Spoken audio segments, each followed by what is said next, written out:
ఇక్కడ ఉంటే ఏ ఎక్సర్సైజ్ అక్కర్లేదు. రోజు కొండకి దిగేసాం, కొండ అన్ని ఆసనాలు వేసేస్తాం. అన్ని యోగాసనాలు, మెడిటేషన్లు, వాకింగ్లు, ట్రెక్కింగ్లు అన్ని అయిపోతాయి.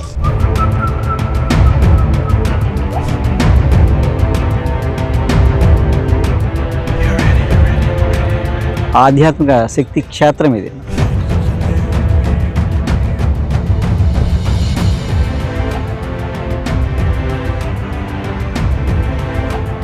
కళ్ళి మాయ ఆవహించి ఉంది కాబట్టి ఇలాంటి మనకి కన్ను మిన్ను కనపడమాట.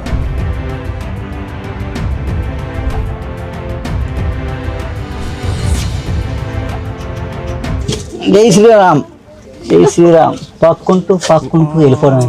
నువ్వేంటి ఒంగుడు వచ్చేస్తున్నాను పాకుతుంటేనే, నేనేమో కష్టం పాకుతాను, ఒంగుడు వచ్చేస్తున్నాను.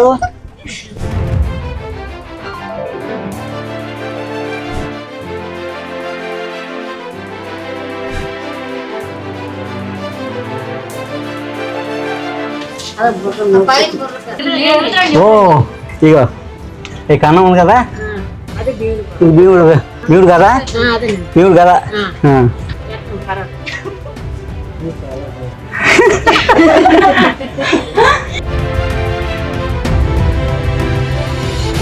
జై శ్రీరామ్, జై శ్రీరామ్, జై శ్రీరామ్, జై శ్రీరామ్.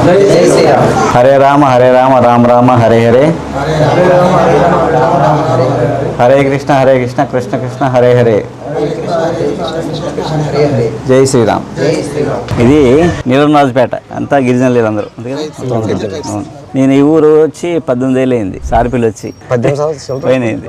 మొట్టమొదట వచ్చిన తర్వాత ఫస్ట్ ఆ ఊళ్ళోకి వెళ్ళి ఆ సైట్ తీసుకోవడం జరిగింది. మా మొన్నాడే అక్కడ రామనాథం పురమాయిస్తే వీళ్ళని తీసుకొచ్చామట. ఈ అప్పారు వీళ్ళందరూ వచ్చారు. అప్పటి నుంచి ఈ రోజు వరకు మనకి ఎక్కడున్న సారిపిల్లి ఆశ్రమంలో అంతా డెవలప్ చేసింది, అన్ని పనుల్లో వీళ్ళు ఉన్నారు. అలాగే గుమ్మకోట కానీ, లంబసింగ్ కానీ, గాదరాడ, గోవిందపురం, హైదరాబాదు వీళ్ళు వచ్చి మనకు చేసి పెట్టారన్నమాట. ఎక్కడుంటే అక్కడ అర్ధరాత్రి ఫోన్ చేసి వచ్చానంటే వచ్చేస్తారన్నమాట అండి. అలా 18 ఏళ్ళ నుంచి మాతోనే కలిసి ఉన్నారు. లంబసింగ్ అరకంటే అరకు పని ఉంది వెళ్ళిపోదంటే ఇప్పుడు ఎక్కడ ఎన్ని రోజులు ఏమీ లేదు చేయడం. అలా ఏంటంటే వీళ్ళు మాకు బాగా, మనకి అన్ని ఆశ్రమాలు అలా ఉన్నాయంటే వీళ్ళే కారణం. బ్యాక్గ్రౌండ్ ఏ ప్రోగ్రామ్ అయినా సరే, మనకి పండుగ అయినా సంక్రాంతి అయినా 10 రోజులు 4 రోజుల ముందు చేస్తారు వీళ్ళు. వీళ్ళంతా చేయడం వల్ల మన ఈవెంట్స్ అన్ని బాగా చేసుకుంటున్నాం. మన ఆశ్రమాలు అంత అందంగా ఉన్నాయంటే మొక్కలు కానీ వీళ్ళే అన్ని పనులు. ఇంకా అది ఇది లేదు. మాకు సార్ బాగుండాలి, మాకు ఎప్పుడైనా శుభ్రం చూసుకొని మాకు అనిపిస్తుంది. చూసుకొని మమ్మల్ని అతను మాకు వచ్చిన కానీ మమ్మల్ని అడగలేదు, అతను మేము అడగలేదు. ఎందుకంటే బాగా చూసుకుంటాం. ఎక్కడికి వెళ్ళా మాకు ఇబ్బంది పెట్టరు, ఏడు చేయరు. అతని సహాయం వల్ల మేము ఉంటాం. ఎందుకంటే తొలి మేము ఉన్నాం, అతను మాకు వచ్చినారు, మాకు కాపాడుకుని మమ్మల్ని అతను కాపాడుకుంటారు. సారిపిల్లి వచ్చి ఎన్నో సేవలు చేసుకొని ఎంతో మంది పేదవాళ్ళకి, చాలా మంది వైద్యం తరపున చాలా మందికి అక్కడికి వచ్చే వాళ్ళకి ఫుడ్ కానీ, వాళ్ళకి వచ్చే వాళ్ళకి టీ కానీ అన్ని వైద్యం కూడా కొంతమంది చాలా పేదవాళ్ళకి ఫ్రీగా చేసి చాలా మంది ఎన్నో కోవులు కట్టారు. ఏ రోజు కూడా ఎవరు అడిగిన చేతితో ఇవ్వడం తప్ప ఈ చేతితో తీసుకోవడం తెలియదు. సార్కి సాయి లాంటి వాళ్ళు ఎదగడం వల్ల కొంతమంది పేదవాళ్ళు బాగుపడతారు. సాయి ఇంకా ఎదగాలని, పెద్ద స్థాయిలో చూడాలని నీలంరాజుపేట కుదిపి సారిపిల్లి గ్రామ పంచాయతీ నుంచి మేము ఎంతో సంతోషిస్తున్నాం.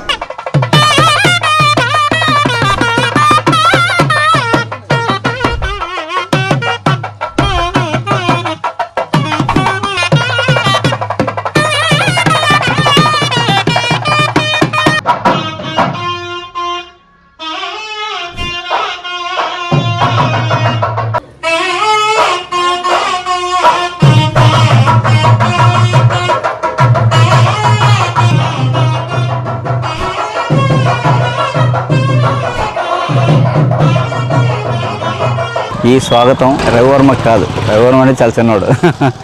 ఈ స్వాగతం హిందూ ధర్మానికి, ప్రకృతికి, పంచభూతాలకి, వనదేవతలకి, అందులో మహానుభావులకి, మన ఋషులకి, మన పూర్వీకులకి ఈ స్వాగతం. సో ఏంటంటే రామరాజ్యంలో ఎప్పుడు ఆనందం ఉండేదంట. అందుకు రామరాజ్యం అంటారు. రామరాజ్యం అంటే సుభిక్షంగా ఉన్నారు అర్థం. సో మళ్ళీ రామరాజ్యం రావాలంటే రామాలయాలు, ప్రతి గ్రామంలో రామాలయం కట్టడం కారణం ఏంటంటే ఆలయం ద్వారా అన్నీ జరుగుతాయి అన్నమాట అండి. విద్య, వైద్యం, న్యాయం, ధర్మం అన్నీ ఆలయం ద్వారా.